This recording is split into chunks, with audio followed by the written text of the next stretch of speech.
ملا برادر وایي تیر شل کاله د نړیوالې ټولنې مرستې شخصي جیبونو ته تللې.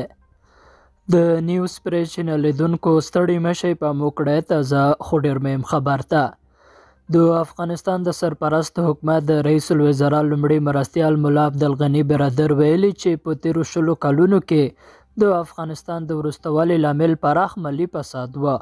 هغه نن په کابل کې اقتصادي غونډې ته په خبرو کې زیاته کړې ده چې په تیرو 10 کلونو کې د نړیواله ټولنې ډېرې پیسې د ځینو افرادو جیبونو ته تللې چې له امله یې هېواد ته ځان بسیینه ته ونه رسېد. برادر دغه راز څرګنده کړې ده چې په تیر وخت کې د فساد له امله د وارداتو ښه څارنه نه کېده او توکي په ټیټ کیفیت هېواد ته راوړل کېدل. هغه ډاډ ورکړی دی چې له دې وروسته به مرستې مستحقو کسانو ته رسیږي او د بیا رغونې لپاره راتلونکي پیسې به د هېواد د ځان بسیینې لامل شي. په ورته وخت کې د ریاست الوزرا دویم مرستیال مولوي عبدالسلام حنفي هم ټینګار کړی دی چې اسلامي امارت له فساد سره مبارزه کې جدي دی او دوی د ټولو اقتصادي او پراختیایي پروژو بشپړ ملاتړ ته ژمن دي. لیدونکو له ملتیا مننه، ښاد اوسئ.